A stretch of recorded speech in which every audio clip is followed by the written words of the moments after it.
The winter wind cut through Rebecca's threadbare dress like 1,000 knives as she stood shivering on the auction platform in Georgetown, Colorado. Her hands bound with rough hemp rope that had rubbed her wrists raw during the 3-week journey from Missouri. Snow fell in heavy flakes around the crowd of rough-looking men who gathered in the town square on this bitter January morning in 1876, their breath forming clouds in the freezing air as they examined her with calculating eyes. And she forced herself to stand tall despite the terror that threatened to consume her, refusing to give her captors the satisfaction of seeing her break even as her teeth chattered uncontrollably. The man who had taken her from the wagon train massacre stood beside the platform, his scarred face twisted into a cruel grin as he called out to the assembled crowd. "Got ourselves a real prize here, gentlemen. Young, strong, can cook and clean. Survived 3 weeks on the trail without complaint." What am I bid?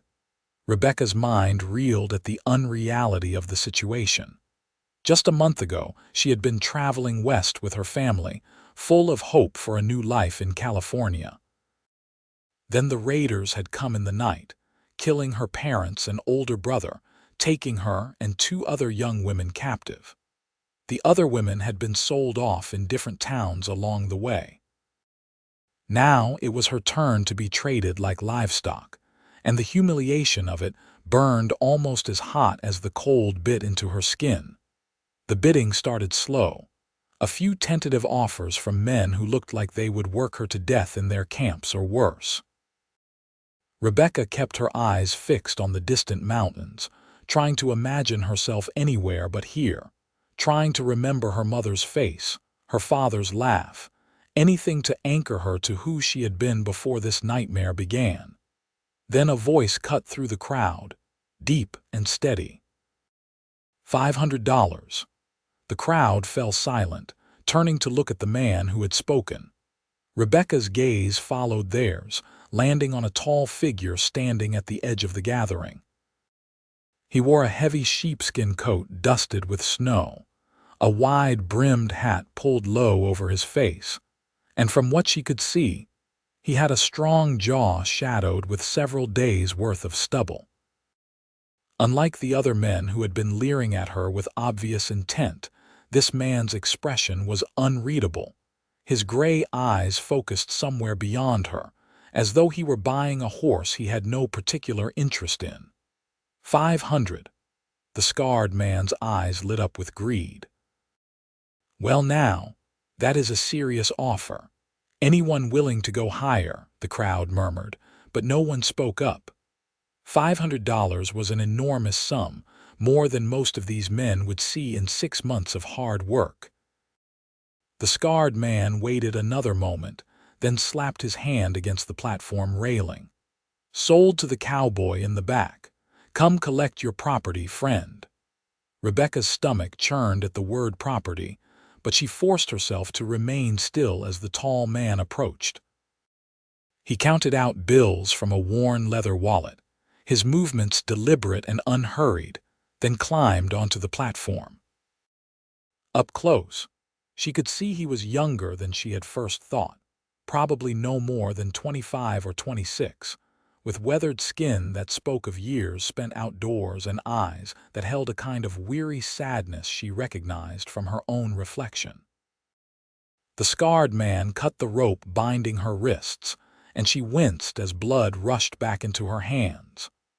"Pleasure doing business with you," he said to her new owner, then disappeared into the crowd before anyone could reconsider the transaction. The tall man looked at her for the first time, really looked at her, and Rebecca met his gaze with as much defiance as she could muster. If he expected a meek, grateful slave, he would be disappointed.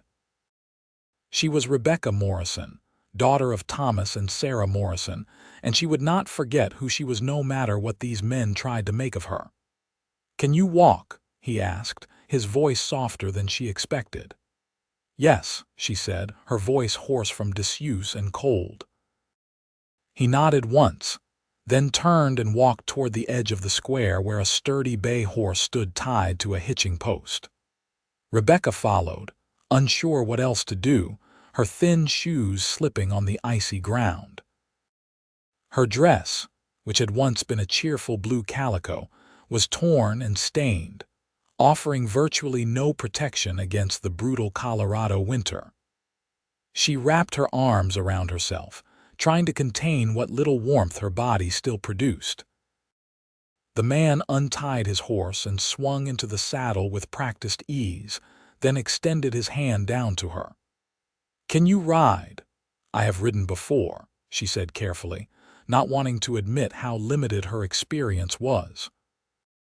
She had ridden gentle farm horses back home, nothing like the spirited animal that now stamped and snorted clouds of steam into the cold air.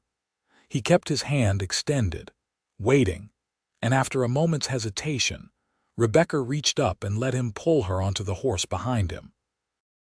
The warmth of his body was immediate and overwhelming after weeks of cold, and she had to resist the urge to press herself against him. Instead, she perched as far back as the saddle would allow, gripping the cantle with numb fingers. "You will want to hold on," he said. "It is a rough ride to my ranch." The horse started moving before she could respond, and Rebecca grabbed instinctively at the man's coat to keep from sliding off. They rode through Georgetown's Main Street, past the general store and saloon, past the assay office where miners brought their findings from the surrounding mountains. A few people watched them pass, but most paid them no mind. Apparently, the sight of a man purchasing a woman was not unusual enough to warrant extended attention in this harsh place. They left the town behind, following a narrow trail that climbed into the foothills. Snow fell more heavily now, limiting visibility to just a few dozen yards. Rebecca's teeth chattered so hard she thought they might break, and her hands were losing feeling despite being tucked into the man's coat. She had never been so cold in her life, had never imagined cold like this was even possible. After what felt like hours but was probably only 40 minutes, the man pulled the horse to a stop. "You are freezing," he said, stating the obvious. "I am fine," Rebecca lied through clicking teeth. Without warning, he dismounted and pulled her down after him. Before she could protest, he shrugged out of his heavy coat and wrapped it around her shoulders. The residual warmth from his body enveloped her like a blessing, and despite her determination to maintain her dignity, she clutched the coat gratefully. "You will do me no good if you freeze to death before we reach the ranch," he said practically, swinging back into the saddle in just his wool shirt and vest. He pulled her up in front of him this time, settling her between his arms as he took up the reins. "This will be warmer." He was right. Surrounded by the coat and sheltered by his body, Rebecca finally stopped shivering quite so violently. The position was far too intimate, pressed against a stranger like this, but she was too cold and exhausted to care about propriety. She let herself lean back slightly, drawing on his warmth, and felt rather than heard the small sound of acknowledgement he made. They rode in silence for another hour, climbing higher into the mountains. The snow began to ease, though the wind remained bitter. Rebecca's mind drifted, exhaustion catching up with her now that she was finally warm enough to think about something other than the cold. She wondered what would happen when they reached this man's ranch, what he would expect of her, whether she would have any chance at all to escape. She had no money, no supplies, no knowledge of this territory. Even if she managed to get away, she would likely freeze to death before finding help. "What is your name?" the man asked suddenly, breaking the long silence. Rebecca hesitated, then decided there was no point in lying. "Rebecca Morrison." "I am Pierce Whitfield," he said. "The ranch has been in my family for 8 years. My father started it, but he passed 2 winters ago. It is just me now." She processed this information, trying to understand why he was telling her. Most men who purchased women like property did not bother with introductions. "I am sorry for your loss," she said finally, because it seemed like the thing to say. "Thank you." Another pause. "What happened to your family?" The question hit her like a physical blow, bringing back memories she had been trying desperately to suppress. "They are dead," she said flatly. "Raiders attacked our wagon train 6 weeks ago. They killed most of the men, including my father and brother. My mother tried to fight them off and they shot her. They took me and 2 other young women, sold us off town by town." Pierce's arms tightened around her almost imperceptibly. "I am sorry. No one should have to endure that." Rebecca did not trust herself to respond. If she started talking about her family, about what she had lost, she would break down completely, and she could not afford that weakness. Not yet. Not until she understood what kind of man Pierce Whitfield was and what he intended to do with her. The ranch appeared through the thinning snow like something from a dream. It was larger than Rebecca had expected. A sturdy 2-story house built of logs and stone, with a barn, several outbuildings and corrals that currently stood empty of livestock. Smoke rose from the chimney, suggesting Pierce had banked the fire before leaving that morning. The whole property had an air of careful maintenance, everything neat and well built despite the harsh conditions. Pierce dismounted and helped Rebecca down, then led his horse to the barn. She followed, unsure where else to go, and watched as he efficiently unsaddled the animal and rubbed it down before giving it feed and water. His movements were practiced and gentle, speaking to a man who cared for his animals properly. That had to count for something, Rebecca thought. Her father had always said you could judge a man's character by how he treated creatures that depended on him.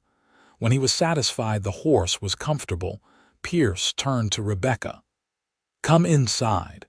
You need to get warm and eat something." The house was indeed warm, the banked fire still glowing in a large stone fireplace. The main room was sparsely furnished but clean, with a table and chairs, a leather sofa, and bookshelves that surprised Rebecca with their contents. Medical texts, agricultural manuals, several novels, and even a volume of poetry. Pierce Whitfield was educated then, or at least well-read. "Sit by the fire," Pierce instructed, adding fresh logs and stoking the flames until they blazed cheerfully. "I will make coffee and something to eat." Rebecca sat, still wrapped in his coat, and watched as he moved around the kitchen area with surprising competence. He put coffee on to boil, then began assembling ingredients for what looked like biscuits. His movements were efficient but not particularly skilled, suggesting he had taught himself to cook out of necessity rather than natural talent. "You live here alone?" she asked, needing to understand her situation. "Yes. I had a hired hand until last month, but he headed to Denver for the winter. Most of my cattle are in the lower pastures where there is better shelter. I check on them every few days, but winter is the quiet season for ranching." "So there is no one else around? No neighbors?" Pierce glanced at her, and she saw understanding dawn in his eyes. He thought she was planning to run. "The nearest ranch is the Callahan place, about 5 miles south. John Callahan and his wife Mary are good people. They have 3 children. Beyond that, Georgetown is the closest town, as you saw." He did not explicitly warn her against trying to escape, did not threaten or intimidate. He simply provided information, letting her draw her own conclusions about the impossibility of survival out there alone in winter. The biscuits went into the oven, and Pierce poured 2 cups of coffee, handing one to Rebecca. She wrapped her hands around the warm cup, breathing in the rich aroma. It had been weeks since she had tasted real coffee, and the first sip was almost painfully good. They sat in silence while the biscuits baked, the crackling fire the only sound. Rebecca studied Pierce when she thought he was not looking, trying to understand this man who had spent a fortune to buy her, but treated her with unexpected courtesy. He was handsome in a rough-hewn way, with strong features and capable hands. There was a sadness about him, something in the set of his shoulders that spoke of loneliness and loss.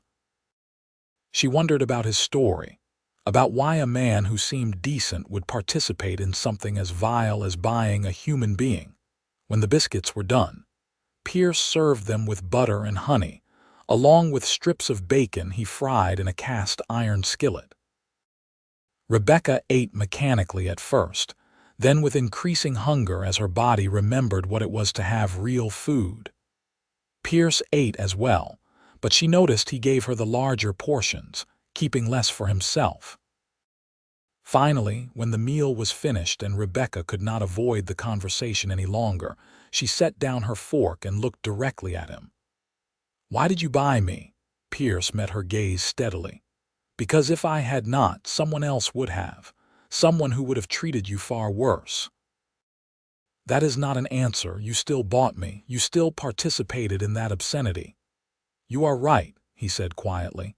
"I did. And I cannot undo that, cannot change what happened to you or make it right, but I can offer you a choice." Rebecca's heart began to pound. "What kind of choice?" Pierce stood and walked to a desk in the corner, pulling out a piece of paper and a pencil. He wrote something, then brought it back to the table. "This is a letter stating that you are a free woman, that you owe me nothing, and that I release any claim on you. I will sign it and you can keep it.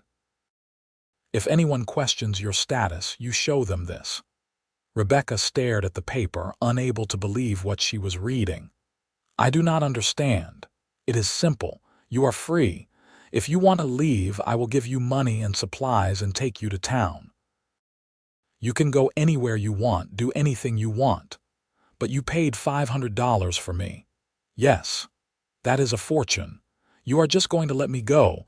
Pierce sat back down, his expression serious. "Rebecca, I may have paid for you by their twisted logic, but I do not believe any human being should own another. What was done to you was wrong. I cannot change it, but I can refuse to be part of perpetuating it." Tears stung Rebecca's eyes, the first she had allowed herself to shed since the massacre. "Then why buy me at all? Why not just let someone else take me?" "Because I could not stand by and watch. Because some of those men in that crowd would have worked you to death or worse within a year. At least this way you have a chance." He pushed the paper across the table to her. "You are free now. I am asking if you will stay anyway." "Stay? Here? Why would you want me to stay if you are just going to free me?" Pierce looked down at his hands, seeming to choose his words carefully. "This ranch is too much for one man, especially in winter. I could use help, and you need somewhere safe to recover and plan your next move. I am offering you employment, not ownership. You would have your own room, wages, and you could leave whenever you wanted. No strings, no expectations beyond the work." Rebecca's mind spun. It was too much to process, too sudden a reversal from the hell she had been living. "What kind of work?" "Cooking, mostly. Some cleaning. I am a terrible cook, as you probably noticed. Maybe help with mending and laundry. Basic household tasks. Nothing you could not handle. And you would pay me $20 a month plus room and board." $20 was a decent wage for a housekeeper, comparable to what she might earn in a hotel or boarding house. Rebecca looked at the letter again, at Pierce's signature at the bottom. "Why are you doing this?" "Because it is the right thing to do," Pierce said simply. "And because I am tired of being alone." The honesty in his voice struck something deep in Rebecca's chest. He was lonely. So was she.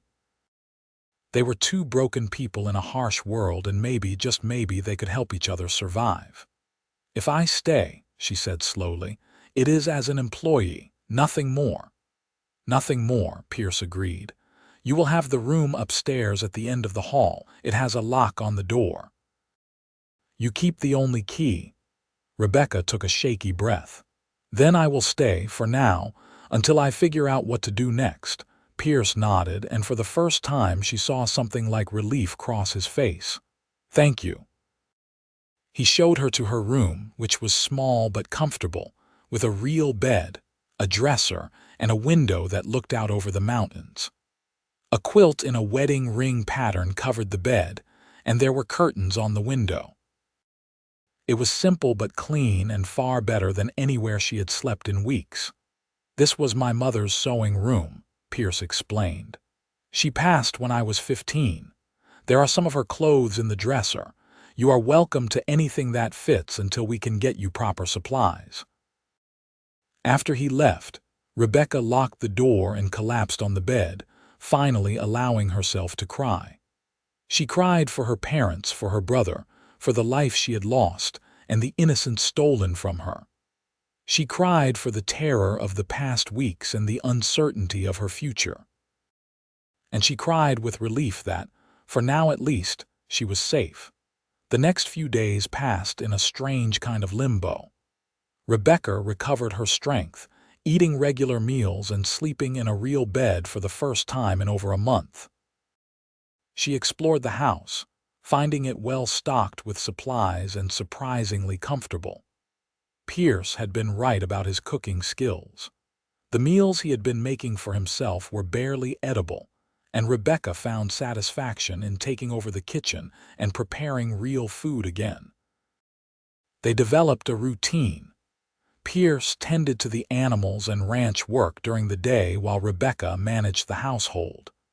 They ate meals together, conversation gradually becoming less awkward as they grew accustomed to each other's presence. Pierce was quiet but not unfriendly, and he never once made her feel uncomfortable or threatened. He was unfailingly respectful, always knocking before entering a room, always giving her space and privacy. Rebecca learned that Pierce had been educated back east, studying medicine before his father's illness brought him home to help with the ranch. He still kept up with his medical texts, and occasionally treated injuries for neighbors who could not afford the doctor in Georgetown. His father had built the ranch from nothing, and Pierce was determined to honor that legacy even though it was a lonely, exhausting life. "Why did you not go back east after your father died?" Rebecca asked one evening as they sat by the fire. Outside, another snowstorm raged, but inside it was warm and peaceful. Pierce stared into the flames, considering his answer. "I thought about it, but this place, it is all I have left of my family. My mother loved it here, loved the mountains and the freedom. My father built every building with his own hands. How could I abandon that? But you could have a different life. You could practice medicine, have a family, not be so isolated." "Maybe," Pierce said, "but that life would not be mine. This is who I am now. This is what I have." Rebecca understood that sentiment better than he knew. She too was trying to figure out who she was now, after everything that had happened. The girl who had left Missouri was gone, replaced by someone harder, warier, but maybe also stronger. As January gave way to February, Rebecca found herself settling into life at the ranch in ways she had not expected. The work was hard but satisfying, and Pierce was easy to live with. He never raised his voice, never made unreasonable demands, and always thanked her for her efforts. More than that, he talked to her like an equal, asking her opinions on everything from what supplies to order to how to treat a sick calf. One particularly cold afternoon, Pierce came in from checking the cattle looking pale and holding his side. "What happened?" Rebecca demanded, immediately concerned. "Nothing serious. One of the young steers got spooked and kicked me. Just bruised." But when he tried to lift a bucket of water a few minutes later, he gasped in pain and nearly dropped it. Rebecca caught the bucket and set it down firmly. "Let me see." "Rebecca, it is fine. Pierce Whitfield, you let me look at that injury right now, or I will drag you to the Callahan Ranch and have Mary do it." Despite his pain, Pierce managed a small smile at her fierce tone. "Yes, madam." He carefully removed his coat and shirt, revealing a dark purple bruise spreading across his left ribs. Rebecca gently probed the area, watching his face for signs of severe pain. "I think they are just bruised, not broken, but you need to rest. No heavy lifting for at least a week." "I cannot rest. The animals need tending." "Then I will help you. Show me what needs to be done." Pierce started to protest, but Rebecca cut him off. "You gave me a chance when I needed one. Let me return the favor." So began Rebecca's education in ranch work. Pierce taught her how to feed the animals, how to check for signs of illness, how to break ice on water troughs, and 100 other small tasks that kept a ranch running. She learned quickly, and Pierce proved to be a patient teacher despite his injury. Working together brought them closer. They talked more, shared stories of their pasts, found common ground in their love of reading and their dreams for the future. Rebecca discovered that Pierce had a dry sense of humor that caught her off guard and made her laugh. Pierce discovered that Rebecca was stubborn and opinionated, and not afraid to challenge him when she thought he was wrong.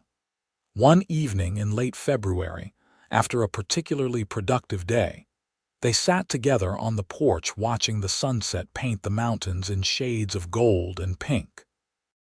The air was still cold but held the first promise of spring. That subtle shift in light and temperature that suggested winter's grip was finally loosening.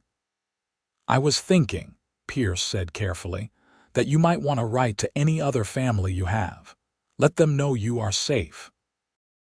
"I could post the letters in town." Rebecca was quiet for a long moment. "I have an aunt in Ohio, my mother's sister. We were never particularly close, but I suppose she should know what happened. I think that would be good, for both of you." "Pierce, can I ask you something personal?" "Of course." "Why have you never married? You must be what, 26? 27?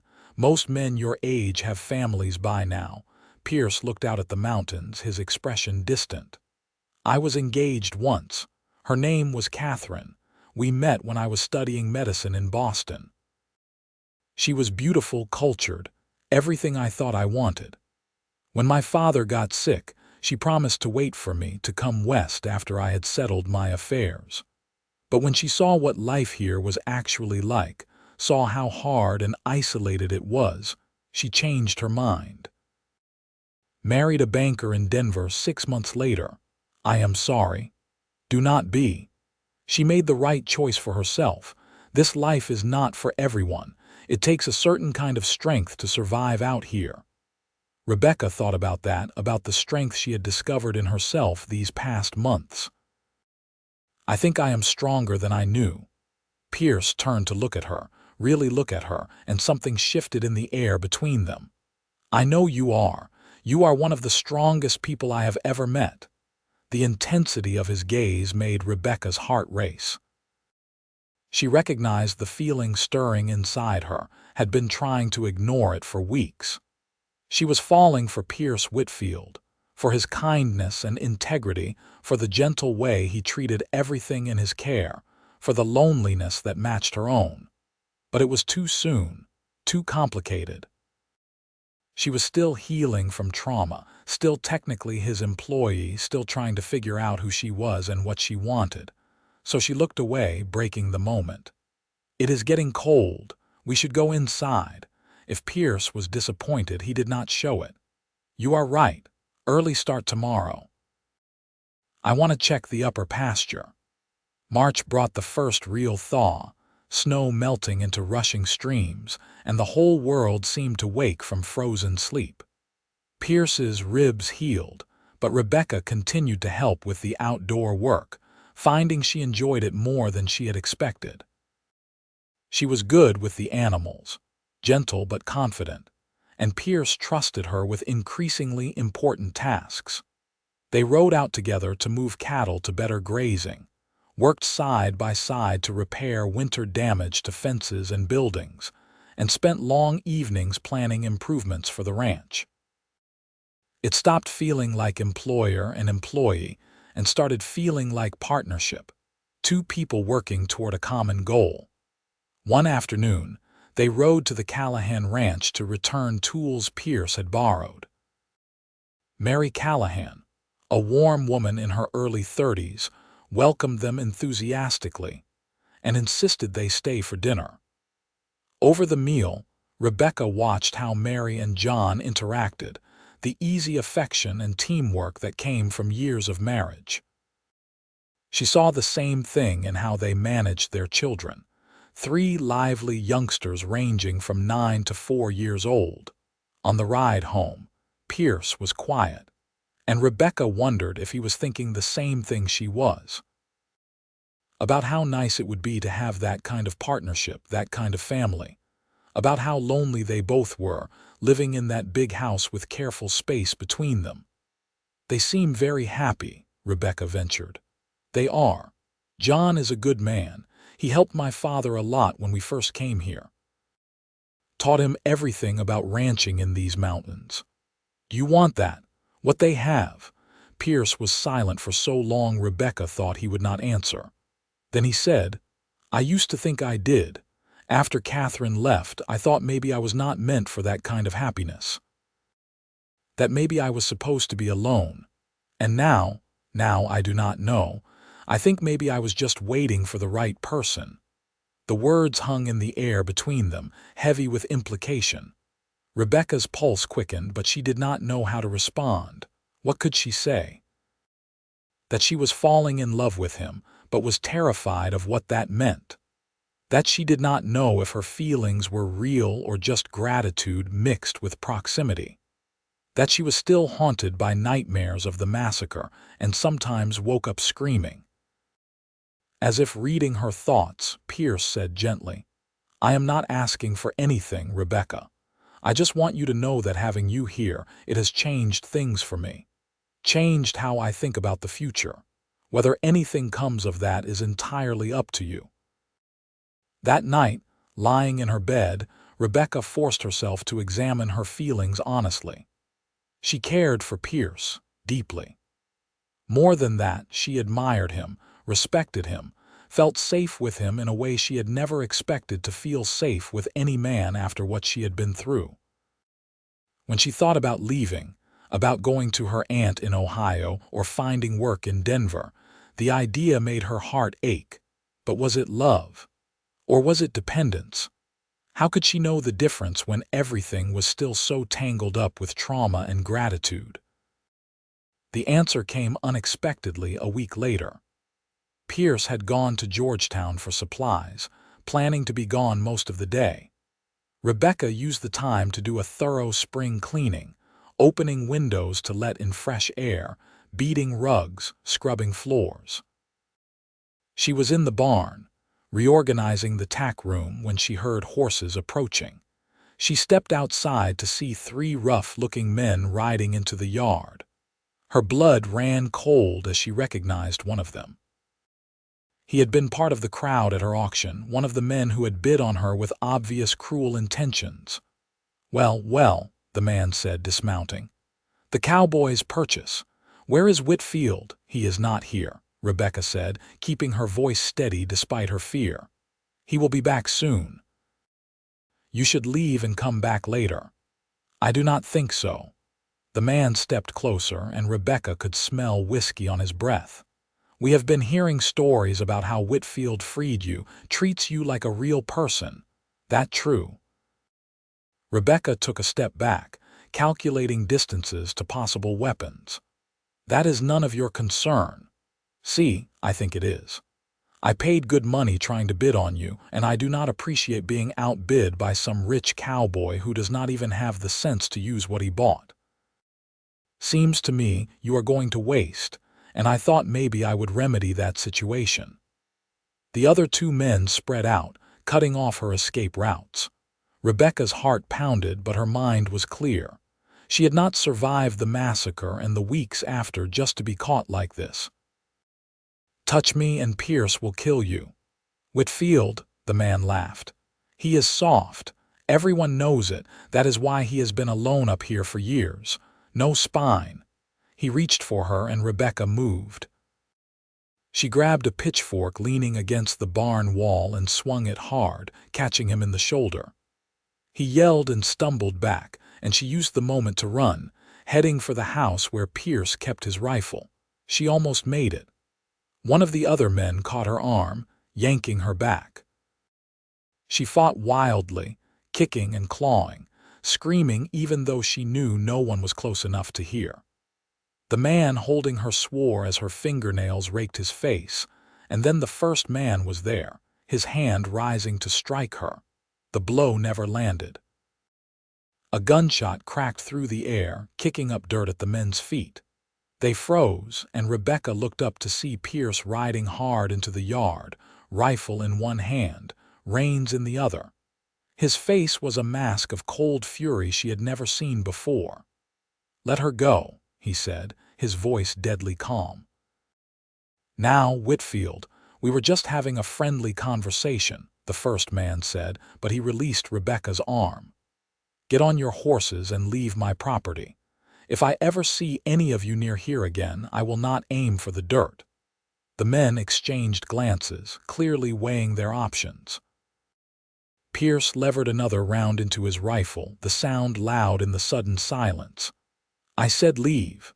They left, mounting quickly and riding out. Pierce watched until they were out of sight, then dismounted and came to Rebecca. "Are you hurt?" She shook her head, then suddenly she was in his arms, shaking violently. Pierce held her close, one hand stroking her hair, murmuring reassurances. "You are safe, I have got you, you are safe."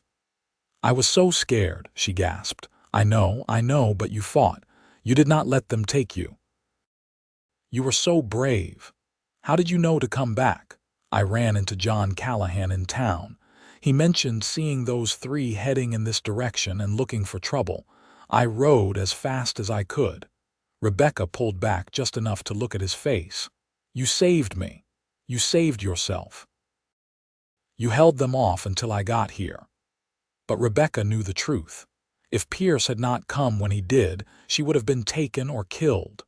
And in that moment, seeing the fear and fury in his eyes, the way his hands trembled slightly as they held her, she knew. This was not gratitude or dependence. This was love. "Pierce," she whispered. "Yes, when you asked if I would stay anyway, I said until I figured out what to do next. I remember. I think I have figured it out. I do not want to leave. I want to stay here with you for as long as you will have me." Pierce's eyes searched her face, looking for certainty. "Rebecca, you do not have to say this because I helped you. You do not owe me anything. I know that. This is not about owing. This is about wanting. I am choosing you, Pierce Whitfield, if you will have me, if I will have you." Pierce laughed, a sound of pure joy. "Rebecca, I have been falling in love with you since the day I saw you standing on that platform, refusing to be broken by everything that had been done to you.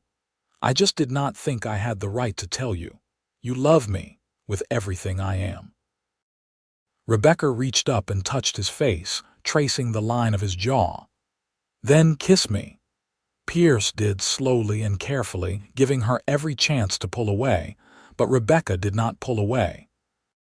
She kissed him back, pouring into it all the emotion she had been holding back, all the hope and fear and love that had been building for months. His arms tightened around her, and she felt the last walls around her heart crumble. When they finally broke apart, both breathing hard, Pierce rested his forehead against hers. "Marry me." "That was quite possibly the worst proposal in the history of proposals," Rebecca said, laughing and crying at the same time. "Then let me try again." Pierce took her hands in his expression turning serious. "Rebecca Morrison, you are the strongest, bravest, most remarkable woman I have ever known. Every day with you is better than the last. I know we have not known each other long, and I know you have been through hell, but I also know I do not want to spend another day without you being truly mine, the way I am already yours. Will you marry me?" "Yes," Rebecca said without hesitation. "Yes, I will marry you." Pierce kissed her again, longer this time, deeper, and Rebecca let herself sink into it, let herself believe in this happiness. She had thought her life was over, that she would never feel joy or safety or love again. But here she was, in the arms of a good man who saw her for who she truly was, who valued her strength and did not try to contain it. Here she was, choosing her own future instead of having it forced upon her.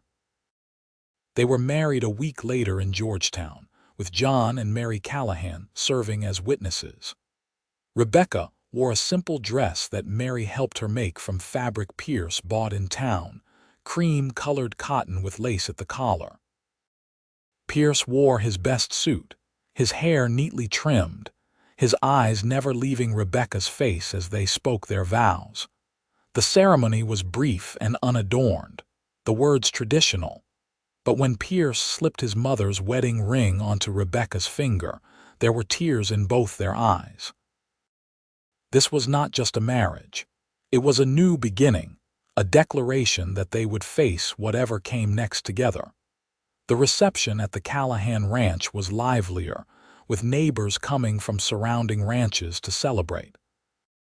Rebecca met more of the community, people who welcomed her warmly and treated her not as Pierce's property but as his equal.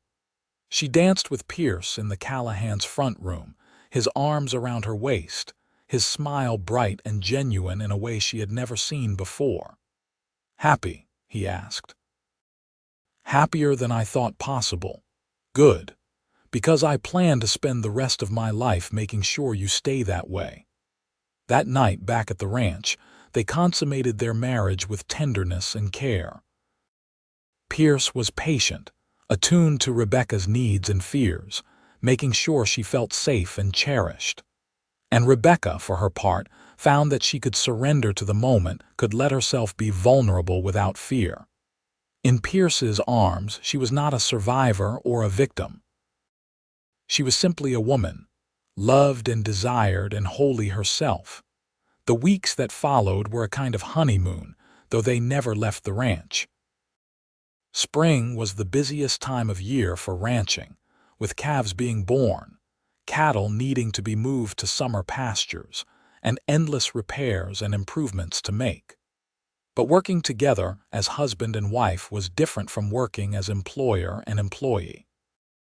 There was a new ease between them, a physical affection that showed itself in casual touches and stolen kisses, in the way they moved around each other with instinctive coordination.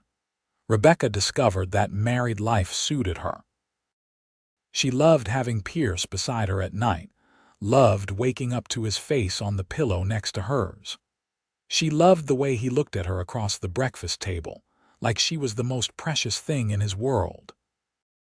She loved learning the contours of his body, the sounds he made when she touched him in certain ways, the way he whispered her name in the darkness. In early May, Pierce took her on a proper wedding trip to Denver. It was Rebecca's first time in a real city, and she was overwhelmed by the noise and crowds. But Pierce guided her through it all, showing her the theater and nice restaurants, buying her dresses and supplies, treating her like a queen. They stayed in a hotel and ate meals someone else had cooked and made love without worrying about ranch chores waiting for them. But by the end of the week, they were both ready to go home. The ranch had become Rebecca's sanctuary, the place where she felt most herself, and Pierce was clearly relieved to leave the city behind. They talked about their dreams for the future on the long ride back. Pierce wanted to expand the herd, maybe add some horses. Rebecca wanted to start a garden to grow vegetables and herbs the way her mother had taught her. "What about children?" Pierce asked carefully. "I know after everything you went through you might not want them, but I want you to know that if you do, I would love to have a family with you." Rebecca had thought about this question a lot in recent weeks. The truth was, she did want children. She wanted to fill the ranch house with laughter and noise, wanted to give Pierce the family he deserved, wanted to create something good and lasting from all the pain she had endured. "I want children," she said. Maybe not right away, I want some time to just be us. But yes, eventually, I would like that very much.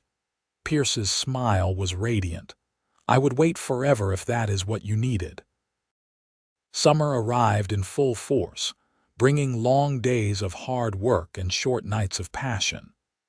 Rebecca's garden flourished under her careful attention, and she spent hours tending it, finding peace in the simple rhythm of planting and weeding and harvesting. Pierce taught her to ride properly, and they would sometimes take evening rides together, exploring the mountains around their ranch, finding hidden meadows full of wildflowers and clear streams perfect for cooling off.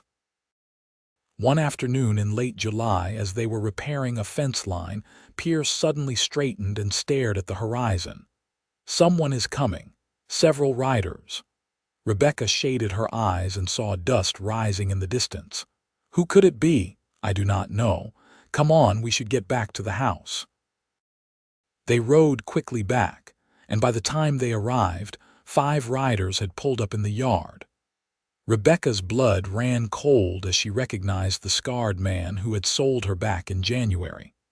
He sat his horse with the same cruel confidence, flanked by 4 other rough-looking men.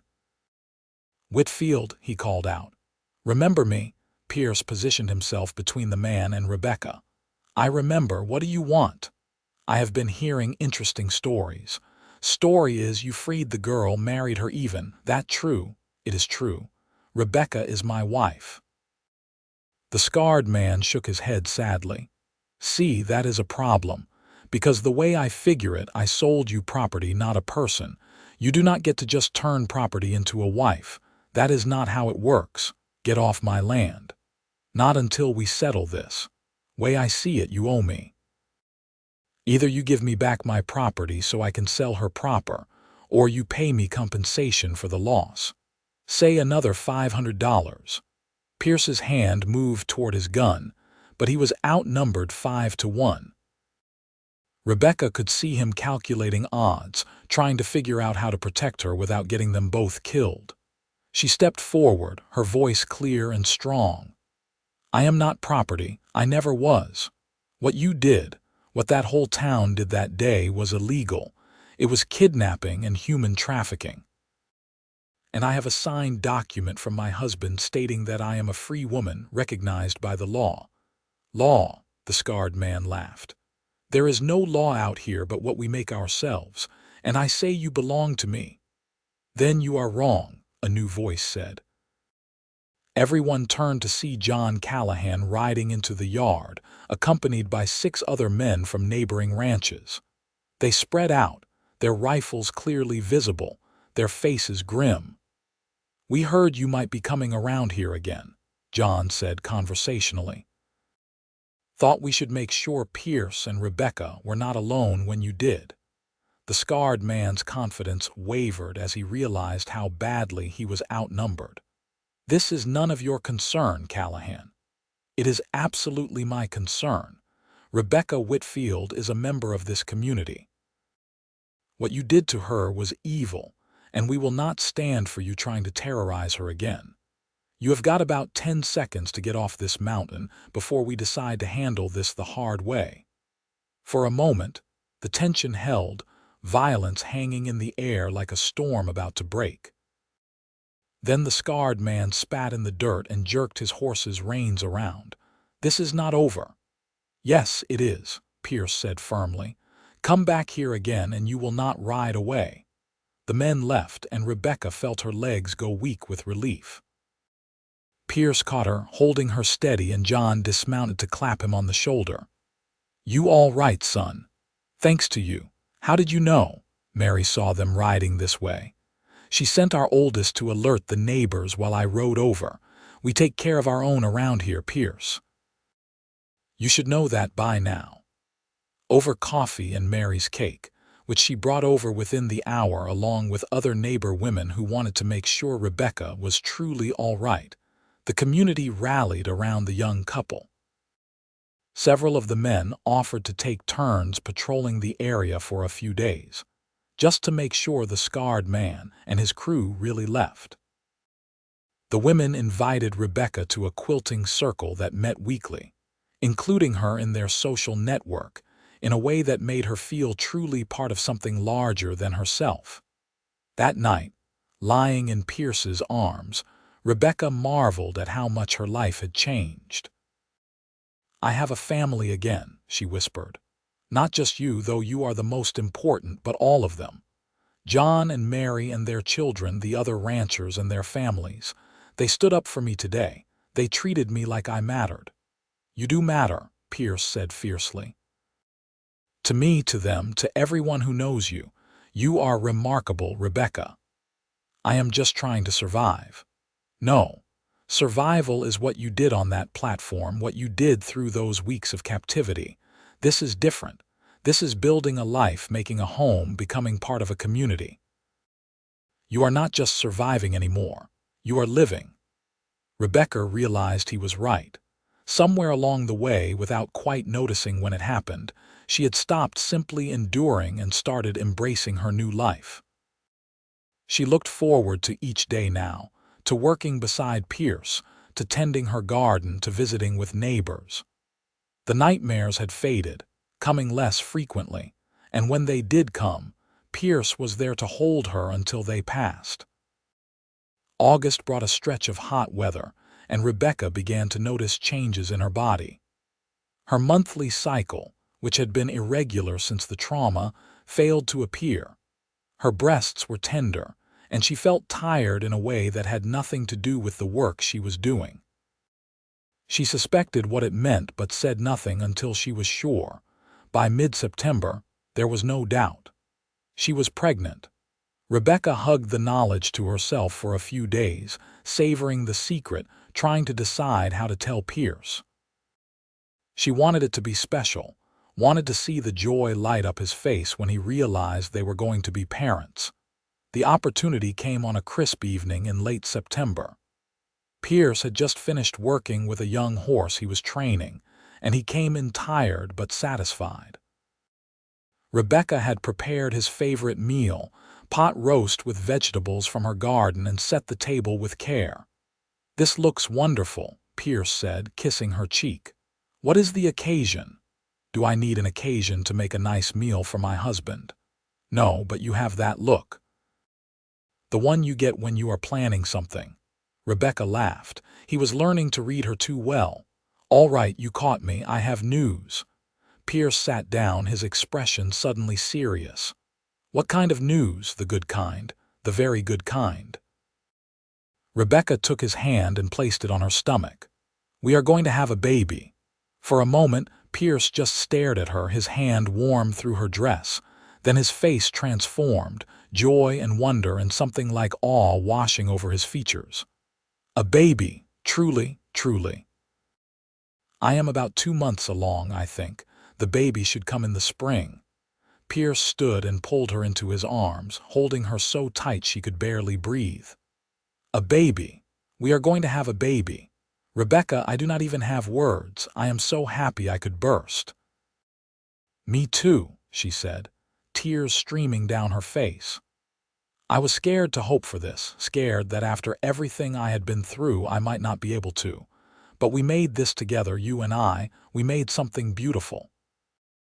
They spent the rest of the evening making plans, talking about names and how they would convert one of the spare rooms into a nursery. Pierce insisted that Rebecca take it easier, that he would hire help for the heavier chores. Rebecca insisted she was perfectly capable of working normally for months yet. They compromised, agreeing that she would listen to her body and not push herself too hard. The pregnancy progressed smoothly through fall and into winter. Rebecca blossomed, her body changing in ways that fascinated both her and Pierce. He was endlessly gentle with her, treating her like something precious and breakable, which amused her to no end. She had never felt more alive, more powerful. Her body was creating life, and that felt like the ultimate act of reclamation after all that had been taken from her. Mary Callahan, who had delivered several babies herself, became Rebecca's guide through the process. She explained what to expect, what was normal and what was cause for concern. The other women in the community showered Rebecca with advice and gifts, tiny clothes and blankets made with loving care. Rebecca felt supported in a way she had never imagined possible. Pierce was nervous as Rebecca's due date approached in April. He checked on her constantly, worried about every small discomfort, and drove her slightly crazy with his hovering. But Rebecca found his concern endearing. He would be a wonderful father, attentive and caring, and their child would be lucky to have him.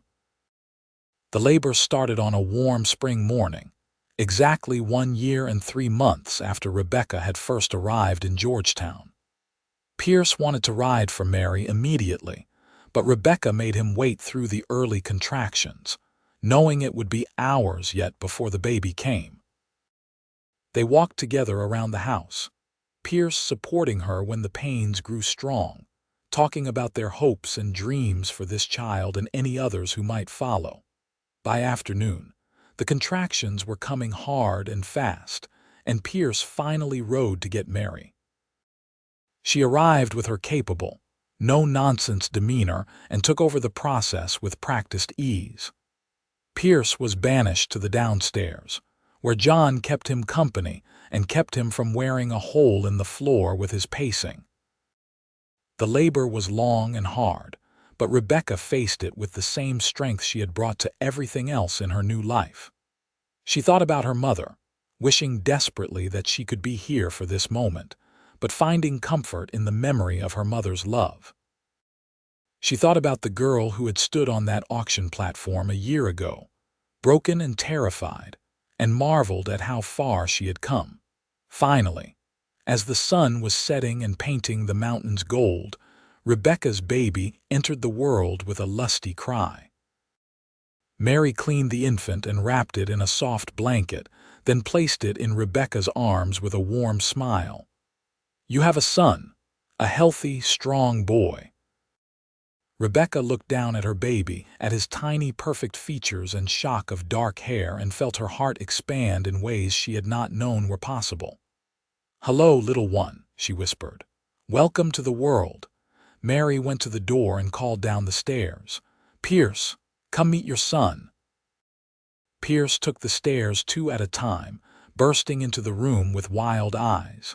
He stopped short when he saw Rebecca holding the baby, his expression transforming into something Rebecca would remember for the rest of her life. Pure, unfiltered love and joy and wonder. A son. He breathed, coming to kneel beside the bed. "A son," Rebecca confirmed, turning the baby so Pierce could see his face. "Would you like to hold him?" With trembling hands, Pierce took his son, cradling him with a natural gentleness that made Rebecca fall in love with him all over again. The baby quieted at his father's touch, his tiny hand wrapping around Pierce's finger. "He is perfect," Pierce said, tears streaming unashamedly down his face. "He is absolutely perfect, just like his mother." They decided to name him Thomas, after Rebecca's father, with the middle name of James, after Pierce's father. Thomas James Whitfield, heir to a ranch built with love and sacrifice, born into a family that had been forged through hardship and chosen with intention. The weeks after Thomas's birth were exhausting but joyful. Rebecca recovered her strength while learning the rhythms of motherhood. Pierce helped with everything, changing diapers and walking the floor with a crying baby in the middle of the night, never complaining about lost sleep or interrupted routines. They were in it together, partners in every sense of the word. Summer arrived, bringing long days of sunshine and the hard work of ranching. Pierce hired a young man from town to help with the heavier chores so he could spend more time with his family. Rebecca would bring Thomas out to the porch in a cradle Pierce had made with his own hands, and she would work on mending or shelling peas while watching her husband work with the cattle and horses. Their life had a rhythm to it now, a comfortable pattern that felt like home in the deepest sense of the word. In August, On the anniversary of their wedding, Pierce surprised Rebecca with a gift. It was a beautiful locket on a gold chain, engraved with her initials. Inside were tiny portraits, one of Pierce and one of Thomas. "So you can always carry us close to your heart," Pierce said as he fastened it around her neck. Rebecca touched the locket, overwhelmed by the thoughtfulness of the gesture. "I love it. I love you. I never imagined I could be this happy, Pierce. After everything that happened, I thought my life was over, but it was not over. It was just beginning." "We were both beginning," Pierce said. "I was sleepwalking through life before you came. You woke me up, reminded me what it meant to really live. You gave me purpose and joy, and a reason to look forward to tomorrow." They made love that night with the tenderness of long familiarity mixed with the passion that still sparked between them. Rebecca marveled at how comfortable she had become in her own skin, how completely she trusted Pierce with her body and heart. He had been so patient with her, never pushing, always letting her set the pace, and that patience had allowed her to heal in ways she had not thought possible. The years passed in a rhythm of seasons and growth. Thomas grew into a bright, energetic boy who loved the ranch and everything about it. Rebecca gave birth to a daughter in the spring of 1878, a beautiful girl they named Sarah after Rebecca's mother. Then another son in 1880, whom they called Daniel. The house that had once echoed with loneliness now rang with laughter and the chaos of family life. Rebecca became a pillar of the community, known for her strength and kindness. She helped other women who found themselves in desperate situations, offering them work and shelter, never forgetting what it felt like to be powerless and afraid. Pierce supported her completely in these efforts, and their ranch became known as a safe haven for those in need. The ranch prospered under their joint management. Pierce's cattle operation expanded, and Rebecca's ideas about diversification led them to add chickens and a dairy cow, to plant an orchard that would provide fruit for years to come. They were not wealthy, but they were comfortable, and more importantly, they were happy. On a cool evening in October 1885, Pierce and Rebecca sat on their porch watching the sunset while their children played in the yard. Thomas, now 7, was teaching 5-year-old Sarah how to rope a fence post, while 3-year-old Daniel toddled around collecting colorful leaves.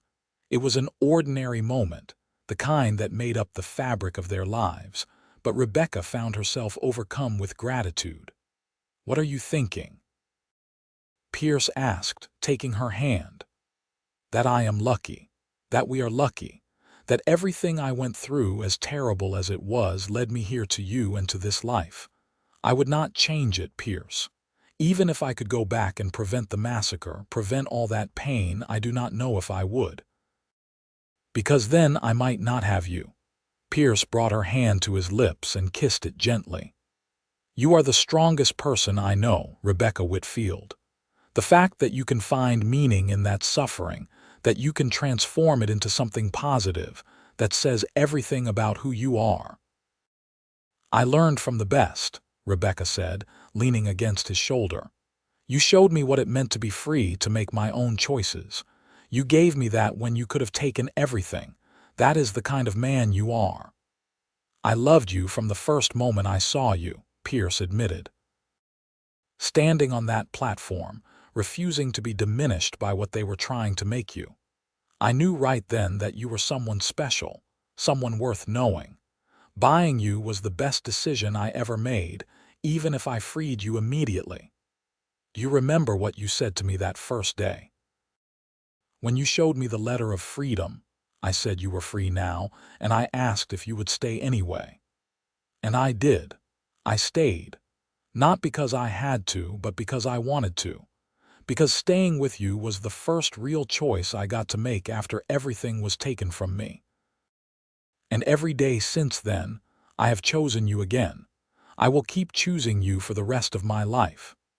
Pierce pulled her close, and they sat together watching their children play as the sun set behind the mountains.